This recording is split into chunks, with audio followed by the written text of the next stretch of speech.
Super TET की परीक्षा में बाल मनोविज्ञान यानी कि चाइल्ड डेवलपमेंट से रिलेटेड कुल 10 अंक के प्रश्न और पेडागोजी यानी कि शिक्षण शास्त्र या शिक्षण कौशल से रिलेटेड कुल 10 अंक के प्रश्न पूछे जाते हैं, यानी टोटल सीडीपी से 20 अंक के प्रश्न पूछे जाते हैं। इस वीडियो में आप सुपर टेट 2018 जो कि उत्तर प्रदेश में 68,500 सहायक अध्यापकों की भर्ती के लिए लिखित परीक्षा का आयोजन किया गया था, उस पेपर के चाइल्ड डेवलपमेंट एंड पेडागोजी यानी सीडीपी पार्ट का कंप्लीट पेपर सॉल्यूशन देखने जा रहे हैं। यह प्रश्न पत्र सीरीज ए के अनुसार है, जिसमें सीडीपी के प्रश्न संख्या 81 से 100 तक पूछे गए थे। दोस्तों, अगर आप सुपर टेट 2018 और सुपर टेट 2019 के कंप्लीट पेपर सॉल्यूशन को डिटेल में देखना चाहते हैं तो इस वीडियो के बाद इस वीडियो का डिस्क्रिप्शन जरूर चेक करिएगा, और अगर आप चैनल पर पहली बार विजिट कर रहे हैं तो इसको सब्सक्राइब करते हुए बेल आइकन को जरूर प्रेस कर लीजिएगा। चलिए दोस्तों, आज के इस महत्वपूर्ण वीडियो को शुरू करते हैं। पहला प्रश्न आप अपने स्क्रीन पर देख पा रहे होंगे, ह्यूरिस्टिक विधि के प्रतिपादक कौन थे? तो इसका उत्तर हो जाएगा Henry Edward Armstrong. Henry Edward Armstrong, या फिर इसी का शॉर्ट में नाम होता है H.E. आर्मस्ट्रॉन्ग। H.E. आर्मस्ट्रॉन्ग ये अन्वेषण विधि के प्रतिपादक थे। अन्वेषण को ही ह्यूरिस्टिक विधि बोलते हैं। थोड़ा सा इसके बारे में जान लेते हैं। देखिए, जो ह्यूरिस्टिक विधि है वह ह्यूरिस्को, जो कि एक यूनानी शब्द है, इससे बना हुआ है और इसका अर्थ होता है मैं स्वयं खोज करता हूं। यानी कि ह्यूरिस्टिक विधि में बच्चा खुद अपने ज्ञान का निर्माण करने के लिए अन्वेषण करता है, खोज करता है। ठीक है, तो ह्यूरिस्टिक विधि के प्रतिपादक कौन हो गए? तो इसका उत्तर क्या हो जाएगा? H.E.M. आर्मस्ट्रॉन्ग। क्या हो जाएगा? H.E. आर्मस्ट्रॉन्ग इसका बिल्कुल सटीक जवाब है। ठीक है, अगला प्रश्न पूछा गया था, किस घोषणा पत्र को भारतीय शिक्षा का शिलालेख कहा जाता है, यानी कि Magna carta of Indian education किस घोषणा पत्र को कहा जाता है? तो इसका उत्तर हो जाएगा वुड का घोषणा पत्र। ये 1854 में वुड का घोषणा पत्र आया था, इसी को भारतीय शिक्षा का मैग्ना कार्टा कहा जाता है। क्यों कहा जाता है इसके बारे में थोड़ा सा जान लेते हैं। तो चार्ल्स वुड जो था वो ब्रिटिश इंडिया कंपनी के बोर्ड ऑफ कंट्रोल के अध्यक्ष थे। उन्होंने भारत की भावी शिक्षा के लिए एक विस्तृत योजना बनाई और भारत के तत्कालीन गवर्नर जो थे उस समय के जनरल लॉर्ड डलहौजी, उनको 1854 में अपना एक सुझाव प्रस्ताव भेजा, जिसे वुड का घोषणा पत्र या फिर वुड के डिस्पैच के नाम से जानते हैं। ठीक है, अब इसको क्यों मैग्ना कार्टा कहा जाता है? क्योंकि इसमें जो उस समय की तत्कालीन सरकार थी, यानी कि ईस्ट इंडिया कंपनी थी, उससे यह कहा गया कि जो देश के साधारण जनवासी हैं, यानी जो देश की आम जनता है, उसके शिक्षा का उत्तरदायित्व तो ये सरकार का होगा। इसके बाद से कहा गया कि इसमें उच्च शिक्षा का माध्यम अंग्रेजी और स्कूल स्तर की शिक्षा का माध्यम देसी भाषा होना चाहिए। इसके अलावा प्रत्येक जिले में एक लोक शिक्षा विभाग की स्थापना करने का भी सिफारिश किया गया था।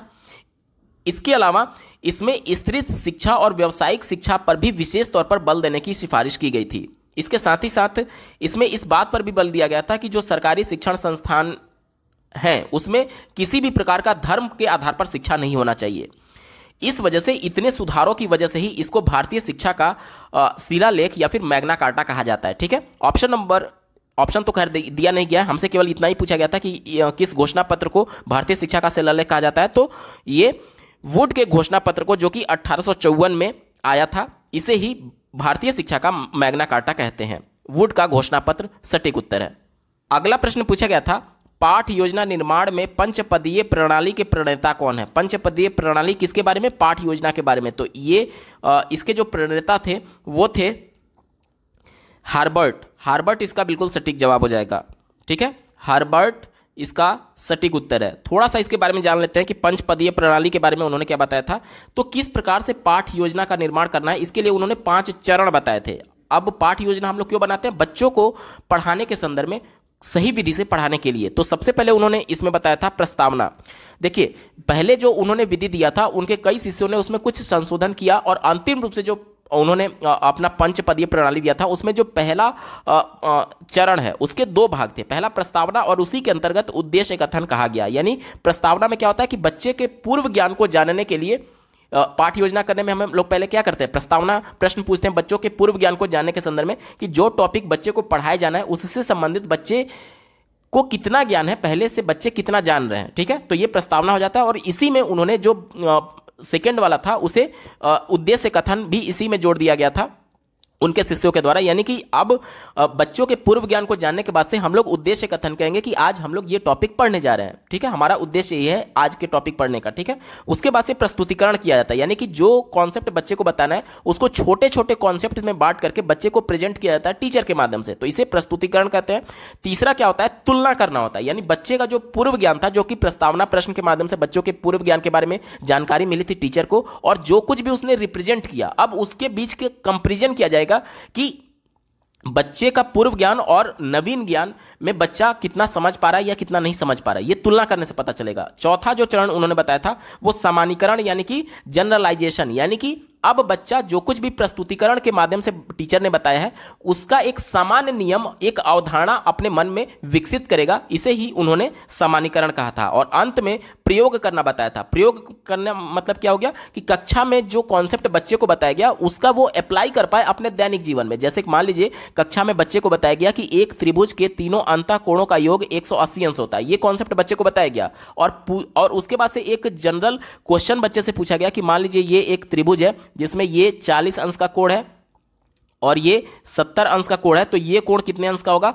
अगर बच्चा इस प्रश्न का जवाब दे ले रहा है, यानी कि कहीं ना कहीं वो जो कॉन्सेप्ट बच्चे को कक्षा में पढ़ाया गया उसका यूज कर पा रहा है, क्योंकि कक्षा में ये कॉन्सेप्ट पढ़ाया गया कि त्रिभुज के तीनों कोणों का योग 180 अंश होता है। अब अगर इसी प्रयोग करते हुए इस प्रश्न को बच्चा सॉल्व कर पा रहा है, यानी कि जो कॉन्सेप्ट बच्चे को बताया गया उसका वो प्रयोग कर पा रहा है, यानी कि ये पंचपदीय प्रणाली किसके द्वारा दी गई थी, ये हर्बर्ट के द्वारा दी गई थी, हर्बर्ट के द्वारा। और इसमें कौन कौन से चरण बताए गए थे, पहले चरण में 2 स्टेप थे, पहला प्रस्तावना और दूसरा उद्देश्य कथन, ये एक ही में था। दूसरा उनके द्वारा प्रस्तुतिकरण बताया गया, तीसरा तुलना करना बताया गया, चौथा सामान्यीकरण बताया गया और पांचवा प्रयोग बताया था, ठीक है।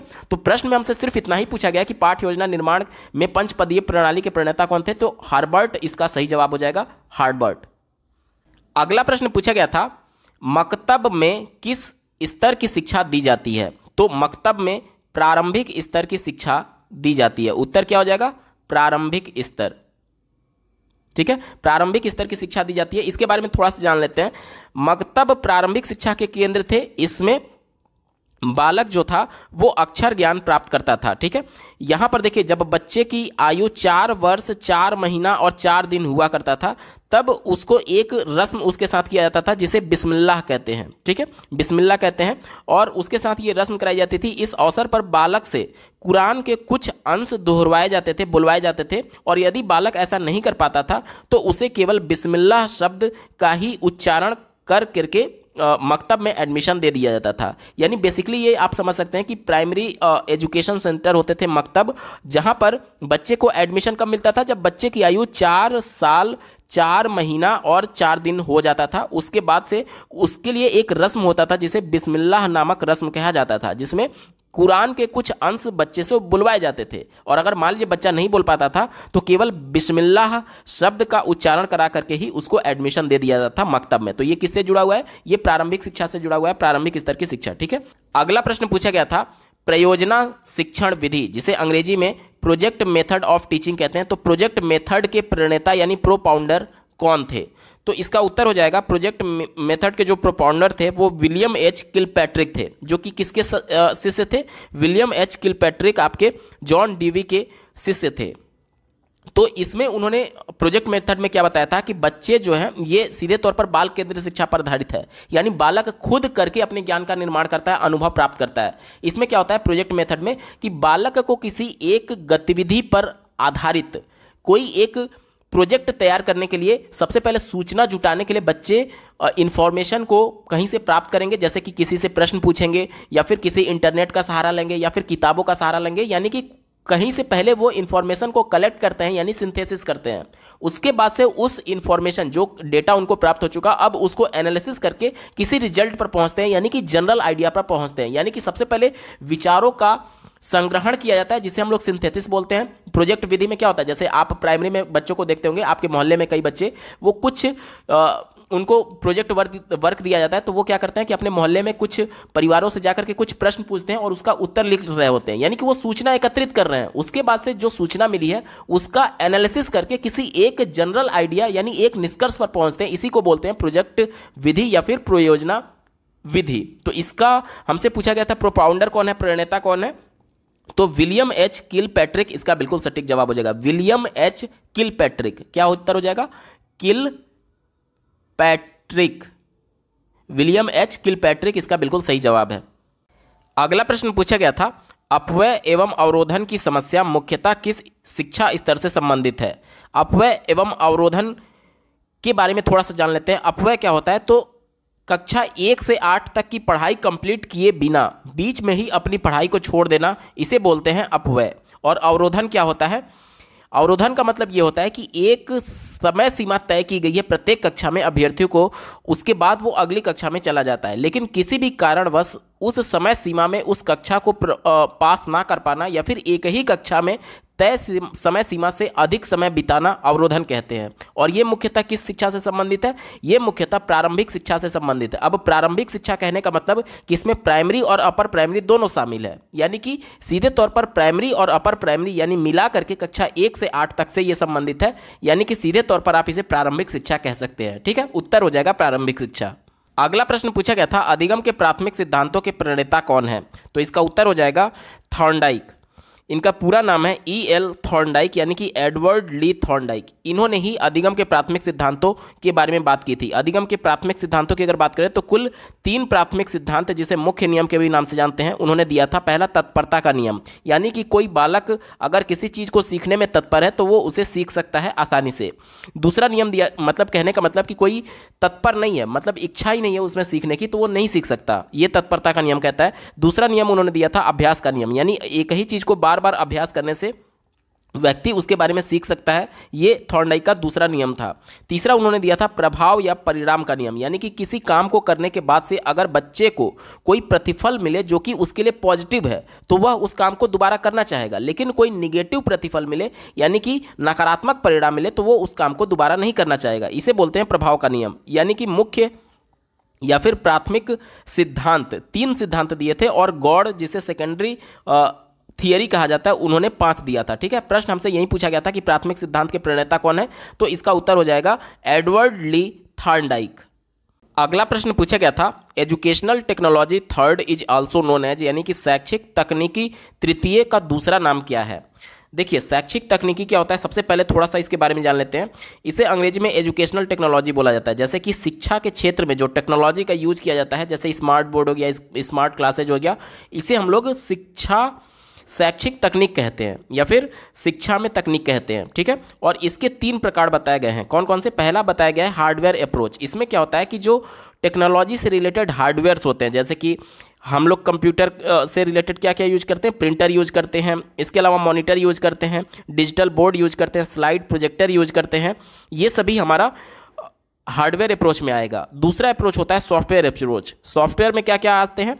ऐसे चीज़ जिसे हम लोग मतलब देख नहीं सकते और छू नहीं सकते, सिर्फ महसूस करते हैं, जैसे कि बच्चों के मनोवैज्ञानिक चीज़ों के बारे में समझने के लिए एक तरीके से सॉफ्टवेयर प्रोग्राम हो गया, या फिर कोई भी एक ऐसा एप्लीकेशन जिसे छुआ नहीं जा सकता है। हार्डवेयर को तो आप टच कर सकते थे, जैसे कि स्मार्ट बोर्ड हो गया, डिजिटल बोर्ड हो गया, प्रिंटर हो गया, ये सभी चीज़ें आप छू करके टच कर सकते थे, लेकिन जो प्रोग्राम होते हैं उसे आप टच नहीं कर सकते, इसलिए इसको सॉफ्टवेयर बोलते हैं। और तीसरा इसका अप्रोच होता है सिस्टम अप्रोच। तीसरा अप्रोच होता है सिस्टम अप्रोच, और उसी तीसरे के बारे में हमसे पूछा गया है, तो इसका उत्तर क्या हो जाएगा? सिस्टम अप्रोच हो जाएगा, सिस्टम अप्रोच।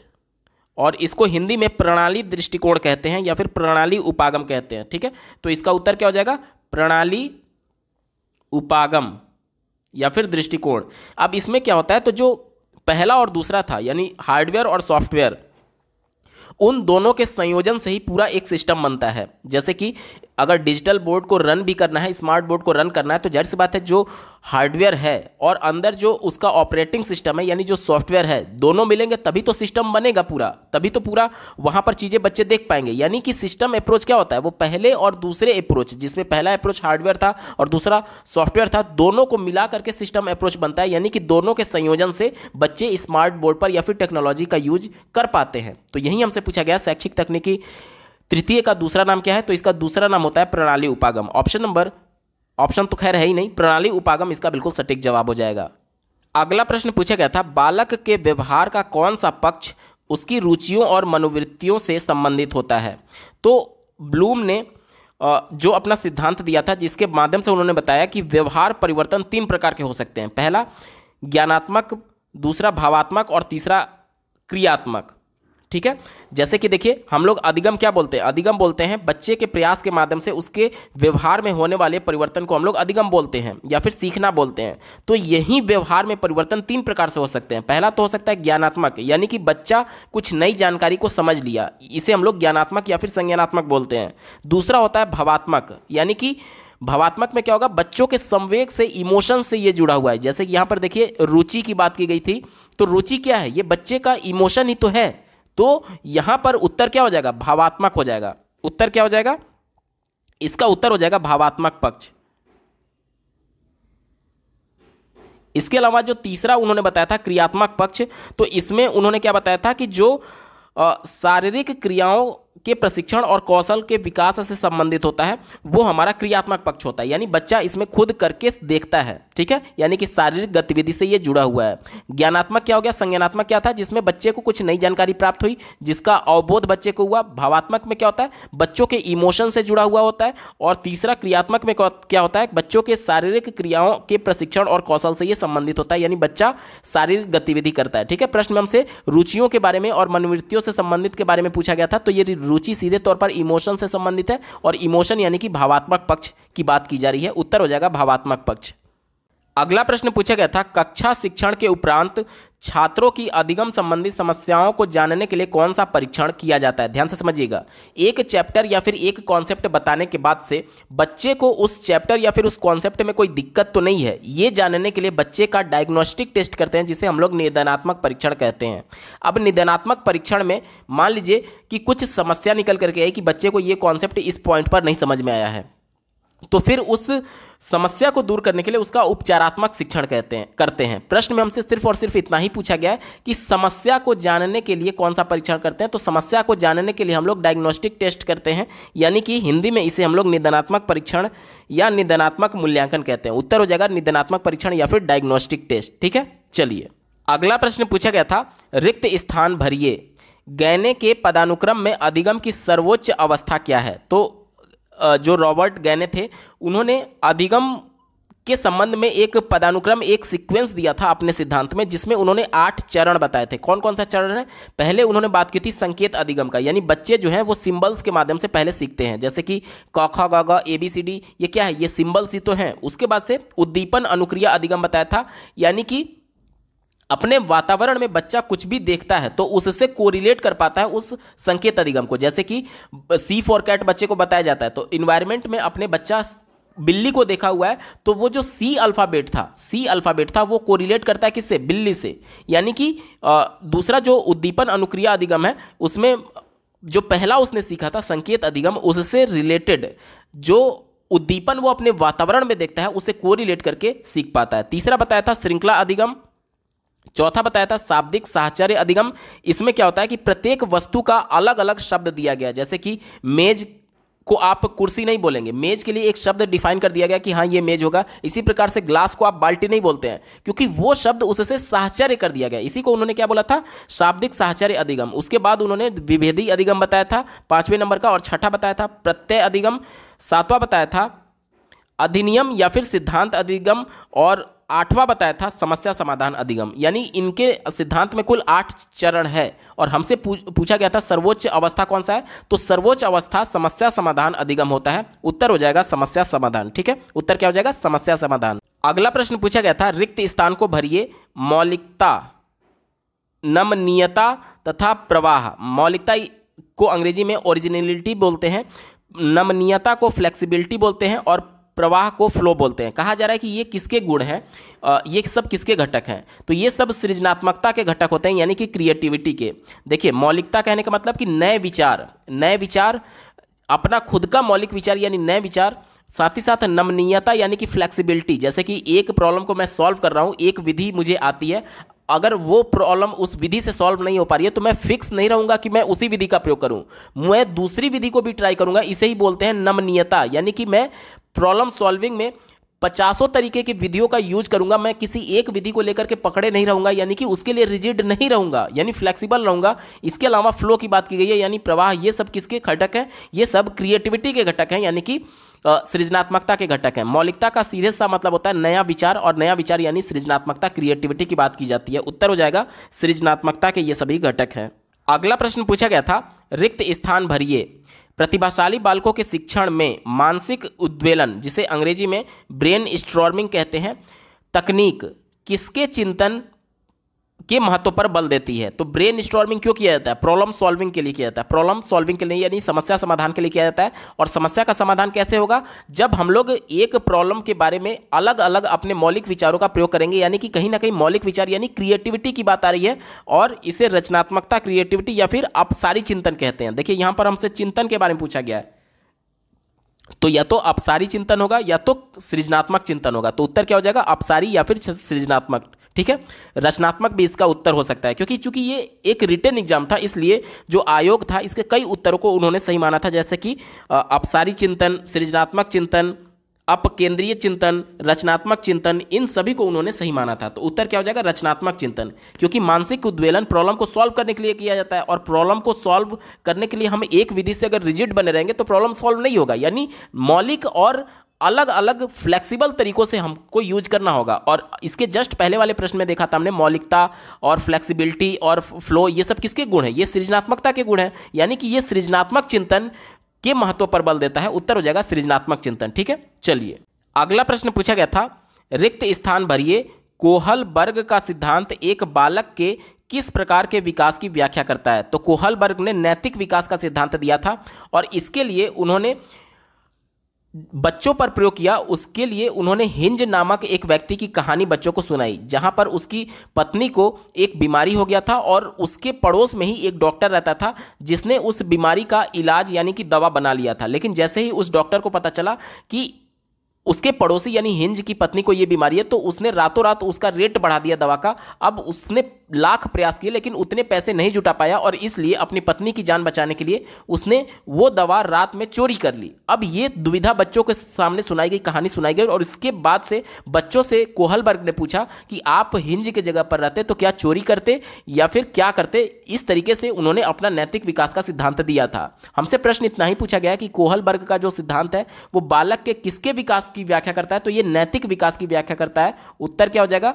नैतिक विकास। इसके लिए उन्होंने 3 चरणों में 2-2 उपचरण दिए थे, यानी टोटल 6 चरणों में उन्होंने नैतिक विकास किस प्रकार से बच्चों में होता है इसकी व्याख्या की थी। तो उत्तर हो जाएगा नैतिक विकास। ठीक है, अगला प्रश्न पूछा गया था, एक शिशु जन्म के पश्चात प्रथम 15 माह में भाषा के किस विकास अवस्था में होता है?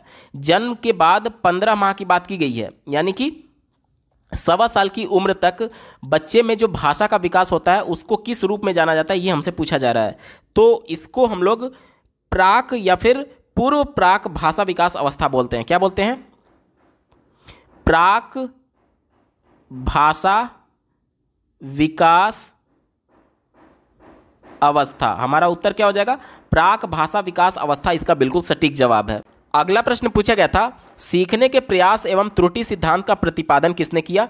तो ये E.L. थॉर्नडाइक ने किया था। उत्तर हो जाएगा थॉर्नडाइक। अब इसके लिए उन्होंने जो बिल्ली पर प्रयोग किया था, एक बक्से में बिल्ली को बंद कर दिया, और वो एक लीवर था जिसको प्रेस करने से वो बक्सा खुल जाता था और उसको कुछ खाने के लिए भोजन मिलता था। अब देखिए, वो बिल्ली को जब पहली बार बक्से में बंद किया गया तो वो चारों तरफ हाथ पांव मारती है और इधर उधर भागने का प्रयास करती है, लेकिन अचानक से एकाएक उसका हाथ, मतलब उसका जो पैर था, एक पैर था, वो उस लीवर से पे लग जाता है और वो खुल जाता है और उसको खाने के लिए मछली मिल जाती है। ठीक है, यानी कि देखिए, वो बार बार प्रयास कर रही थी, बार बार प्रयास कर रही थी और बार बार त्रुटि हो रहा था, बार बार प्रयास कर रही थी, बार बार त्रुटि हो रहा था। एक बार एक ऐसा कंडीशन आया कि गलती से या फिर अनचाहे तरीके से उसका हाथ पैर उस लीवर पर लग गया और वो बक्सा खुल गया। यानी कि देखिएगा, एक ही चीज को बार बार जब हम लोग बार बार प्रयास करते हैं और बार बार त्रुटि होता है, यानी बार बार असफल होते हैं, और उसमें से जो कई प्रयास थे, जैसे कि मान लीजिए ये एक लीवर था, एक प्रयास ये हो गया, एक प्रयास ये हो गया, एक प्रयास ये हो गया, एक प्रयास ये हो गया,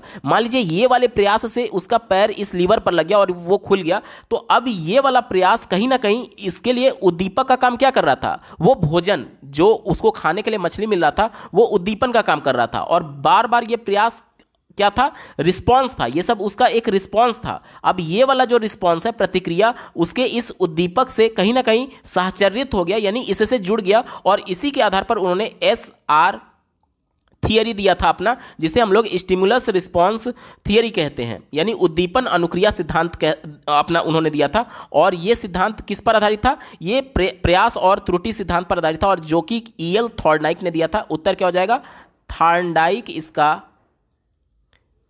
सही जवाब है।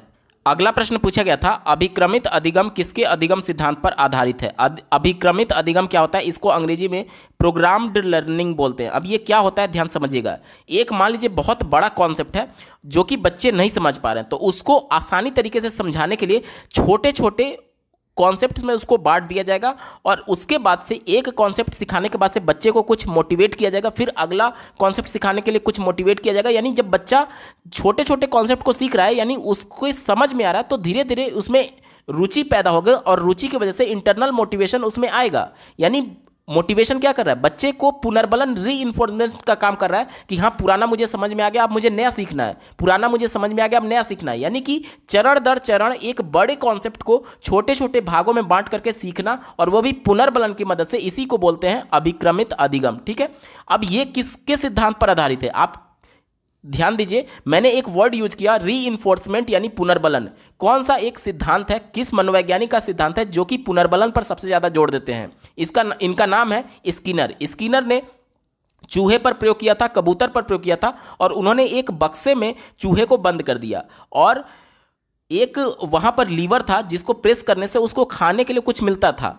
अब खाना यहां पर मिलना उसके लिए पुनर्बलन का काम कर रहा था, रीइंफोर्समेंट का काम कर रहा था, यानी कि सकारात्मक पुनर्बलन। देखिए, दो प्रकार से पुनर्बलन होता है, एक सकारात्मक और दूसरा नकारात्मक। अगर किसी चीज के लिए उसको सकारात्मक पुनर्बलन मिले तो वो चीज बार बार करना चाहेगा।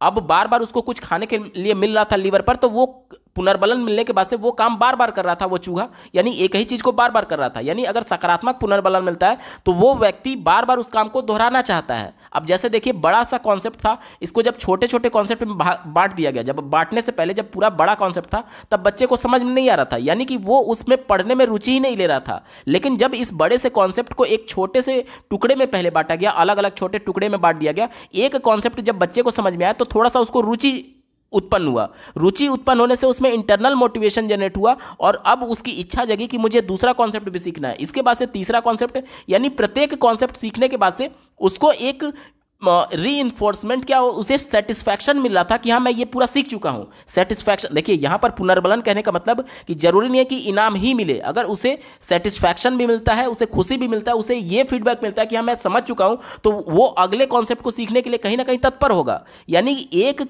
कॉन्सेप्ट सीखने के बाद से उसको कुछ पॉजिटिव रीइंफोर्समेंट मिला, कुछ पुनर्बलन मिला, उसके बाद से वो अगले कॉन्सेप्ट पर जा रहा है, यानी एक ही चीज को बार बार दोहरा रहा है आगे आगे चरण को सीखने के लिए। यही तो स्किनर ने कहा था कि जब एक व्यक्ति को किसी काम को करने के लिए सकारात्मक पुनर्बलन मिलता है तो वो उस काम को बार बार करना चाहता है। यहां पर देखिए, एक बड़े कॉन्सेप्ट को छोटे छोटे कॉन्सेप्ट में बांट दिया गया। अब एक कॉन्सेप्ट सीखने के बाद से जब बच्चे को इंटरेस्ट जगा तो वो अगले कॉन्सेप्ट पर गया सीखने के लिए, फिर ये जब सीख लिया तो अगले कॉन्सेप्ट पर गया, यानी कहीं ना कहीं इसमें पुनर्बलन का कॉन्सेप्ट आ रहा है। और पुनर्बलन किसके द्वारा दिया गया था, ये स्किनर के द्वारा दिया गया था, तो इसका उत्तर क्या हो जाएगा, स्किनर हो जाएगा। हमारा प्रश्न ये पूछा गया था कि अभिक्रमित अधिगम किसके अधिगम सिद्धांत पर आधारित है, तो ये स्किनर के सिद्धांत पर आधारित है। अगला प्रश्न पूछा गया था, भारतीय पुनर्वास परिषद की स्थापना किस प्रकार के बच्चों की शिक्षा के लिए की गई है, तो ये शारीरिक रूप से विकलांग बच्चों की शिक्षा के लिए की गई है। दिव्यांग या फिर विकलांग इसका उत्तर हो सकता है। ठीक है, ध्यान से समझिएगा। आपने जब सीटेट और यूपीटेट के लिए आवेदन किया था तो उसमें स्पेशल बीएड या फिर स्पेशल डीएलएड की जहां पर बात होती है वहां पर यह मेंशन किया गया रहता है कि ये आरसीआई से अप्रूव्ड होना चाहिए। वहीं यहां पर आरसीआई की बात की गई है, यानी कि भारतीय पुनर्वास परिषद, जो कि किसके शिक्षा की बात करता है, शारीरिक रूप से विकलांग अभ्यर्थियों की शिक्षा की बात करता है। उत्तर हो जाएगा शारीरिक रूप से विकलांग अभ्यर्थियों की शिक्षा के लिए। अगला प्रश्न पूछा गया था, बुद्धि लब्धि यानी आईक्यू के आधार पर मंद बुद्धिता के स्तर का सही क्रम क्या है। तो देखिए, सबसे पहले आता है जड़ बुद्धि, उसके बाद से मूढ़, उसके बाद से मूर्ख। अगला प्रश्न पूछा गया था, आत्मसात्करण और समायोजन की प्रक्रिया किससे संबंधित है। आत्मसात्करण को अंग्रेजी में एसिमिलेशन बोलते हैं, इसी को समावेशन के भी नाम से जानते हैं। और दूसरा टर्म पूछा गया समायोजन, ये अंग्रेजी में एकोमोडेशन कहते हैं। तो इसका संबंध किससे है, तो उत्तर हो जाएगा जीन पियाजे के संज्ञानात्मक विकास से ये संबंधित है दोनों टर्म। थोड़ा सा इसके बारे में जान लेते हैं, समावेशन या फिर आत्मसात्करण और समायोजन होता क्या है। देखिए, संज्ञानात्मक विकास का सिद्धांत जीन पियाजे ने जो दिया था उसमें उन्होंने ये बताया था कि बच्चे का संज्ञान किस प्रकार से विकसित होता है, यानी बच्चे इंफॉर्मेशन को किस प्रकार से प्राप्त करते हैं या फिर किस प्रकार से अपने ज्ञान का निर्माण करते हैं। देखिए, इसके लिए देखिए, जब भी बच्चा कोई नए इन्फॉर्मेशन को देखता है, तो उस नए इन्फॉर्मेशन को कैसे वो रिसीव करेगा, इसको लेकर के उसके माइंड में एक संतुलन की स्थिति होती है। ध्यान से समझिएगा, उसके माइंड में एक संतुलन की स्थिति होती है। जब एक नया इन्फॉर्मेशन देखा तो हो सकता है कि वो इस इन्फॉर्मेशन के बारे में पहले से जानता हो और उसके माइंड में स्कीमा पहले से बनी हो। स्कीमा का मतलब क्या हो गया, जिस प्रकार से आपके मोबाइल में अलग अलग फाइल को सेव करने के लिए अलग अलग फोल्डर्स बने हुए हैं, उसी प्रकार से बच्चे के माइंड में इंफॉर्मेशन को रखने के लिए अलग अलग फोल्डर्स बने होते हैं, जिसे जीन पियाजे ने स्कीमा नाम दिया था। अब मान लीजिए कि एक स्कीमा पहले से बच्चे के मन में बना हुआ है और एक नया इंफॉर्मेशन देखा, लेकिन नए इंफॉर्मेशन और पुराने इंफॉर्मेशन में कोई भी विरोध उत्पन्न नहीं हुआ, तो वह नए इंफॉर्मेशन को एज इट इज अगर एक्सेप्ट कर पा रहा है तो उसे हम लोग कहेंगे समावेशन। क्या कहेंगे, समावेशन कहेंगे। और इसी को एक और नाम यहाँ पर आत्मसात्करण भी कहते हैं। और दूसरा कंडीशन होता है समायोजन। अब समायोजन क्या होता है, ध्यान से समझिएगा। जब वो नया इंफॉर्मेशन और पुराने इंफॉर्मेशन में अंतर नहीं कर पाया और नए इंफॉर्मेशन को एज इट इज एक्सेप्ट कर रहा है, तब इसे समायोजन कर रहे हैं। लेकिन मान लीजिए कि पुराना इंफॉर्मेशन यानी उसके माइंड में जो स्कीमा बना हुआ था और नया इंफॉर्मेशन कोई देखा, अगर कुछ विरोध उत्पन्न हुआ तो संतुलन कहाँ हुआ। हर कंडीशन में उसको माइंड में संतुलन बनाना है, इसके लिए वो क्या करता है, या तो पुराने इंफॉर्मेशन के स्कीमा में कुछ चेंजेस करता है या फिर उसको अपडेट करता है। तो जब अगर नए इंफॉर्मेशन को रिसीव करने से पहले स्कीमा में कुछ अपडेट या फिर चेंज करने की आवश्यकता पड़े तो उसे हम लोग समायोजन कहते हैं। क्या कहते हैं, समायोजन कहते हैं। थोड़ा सा और अच्छे तरीके से इसको समझिए। देखिए, मैं एग्जाम्पल के माध्यम से समझा रहा हूँ। मान लीजिए एक छोटी सी बच्ची है जो कि पहली बार अपने पिता के साथ बाहर टहलने के लिए निकली। पहली बार वो आकाश में देखी और उसने एक उड़ती हुई काली चीज को देखा। उसने पिता से पूछा कि पापा वो क्या है, तो उसके पिता ने जवाब दिया कि बेटा ये कौवा है। ये क्या है, ये कौवा है। तो उसने माइंड में एक स्कीमा बना लिया कि काली उड़ने वाली चीज कौवा होती है। उसने माइंड में स्कीमा बना लिया कि काली उड़ने वाली चीज कौवा होती है। अगले दिन फिर वो अपने पिता के साथ टहलने गई और अगले दिन भी उसने कौवा देखा। फिर उसने अपने पिता से कहा पापा देखिए वो कौवा उड़ करके जा रहा है। तो जो नया इन्फॉर्मेशन है वो कौवा, और जो पहले से उसके माइंड में स्कीमा बना हुआ था काली चीज उड़ने वाली चीज कौवा होती है, वो बिल्कुल एक तरीके से सही है। यानी वो एज इट इज नए इन्फॉर्मेशन को रिसीव कर पा रही है, इसलिए पुराने स्कीमा में कोई भी परिवर्तन करने की आवश्यकता नहीं है। तो इसे हम लोग समावेशन बोलेंगे या फिर आत्मसातीकरण बोलेंगे। यानी कि जब नए इन्फॉर्मेशन को रिसीव करने के लिए पुराने स्कीमा में कोई परिवर्तन ना करना पड़े तो वो समावेशन होता है। लेकिन इसी कंडीशन में एक दिन और वो अपने पिता के साथ टहलने के लिए गई और अगले दिन वो एक और काली चीज को उड़ती हुई देखा। अब उसने बोला देखिए पापा वो कौवा उड़ रहा है। तो इस बार उसके पिता ने बताया कि बेटा ये कौवा नहीं बल्कि कोयल है। अभी तक उस बच्ची को ये लग रहा था कि हर काली उड़ने वाली चीज कौवा होती है, और इसी के लिए उसने स्कीमा में भी इस प्रकार से सेव कर रखा था कि हर काली उड़ने वाली चीज कौवा होगी। लेकिन जब उसके पिता ने बताया कि बेटा ये कौवा नहीं बल्कि कोयल है, तो अब उसके पिता ने बताया कि बेटा कौवा काँव काँव करता है और कोयल कू कू करती है। तो अब पुराने स्कीमा जिसमें उसने ये सेव कर रखा था कि हर काली चीज उड़ने वाली कौवा होगी, उसमें एडिट वो करेगी कि कौवा वो होगा जो काँव काँव करेगा। यानी कि देखिए, अब नया इंफॉर्मेशन सेव करने से पहले, कौवे के बारे में जानकारी रखने से पहले वो क्या करेगी, पुराने स्कीमा में चेंज करेगी कि हर काली उड़ने वाली चीज कौवा नहीं होती है बल्कि काँव काँव करने वाला काला उड़ने वाला चीज कौवा होगा। अब वो कैटेगराइज कैसे कर रही है, उसके बोलने के आधार पर। यानी कि कोयल को देखने के बाद से वह कोयल को के इंफॉर्मेशन के को अपने माइंड में सेव करने से पहले वो पुराने स्कीमा जिसमें उसने कौवा के बारे में सेव कर रखा था कि हर काली चीज उड़ने वाली कौवा होगी, उसमें उसको चेंज करना पड़ेगा कि हर काली चीज कौवा नहीं होगा बल्कि जो काव काव करेगा वो कौवा होगा। यानी कि जो नया इंफॉर्मेशन वो रिसीव कर रही थी उसको रिसीव करने से पहले वो पुराने स्कीमा में परिवर्तन कर रही है। तो जब नए इंफॉर्मेशन रिसीव करने के लिए पुराने स्कीमा में परिवर्तन करना पड़े तो उसे हम लोग समायोजन कहते हैं, तभी तो संतुलन हो पाएगा। ठीक है, तो ये टर्म किसने दिया है? ये टर्म जीन पियाजे ने दिया है और ये जीन पियाजे के संज्ञानात्मक विकास से संबंधित है। हमसे प्रश्न इतना ही पूछा गया था कि आत्मसातकरण और समायोजन की प्रक्रिया किससे संबंधित है, तो ये जीन पियाजे के संज्ञानात्मक विकास सिद्धांत से संबंधित है। यही इसका उत्तर हो जाएगा।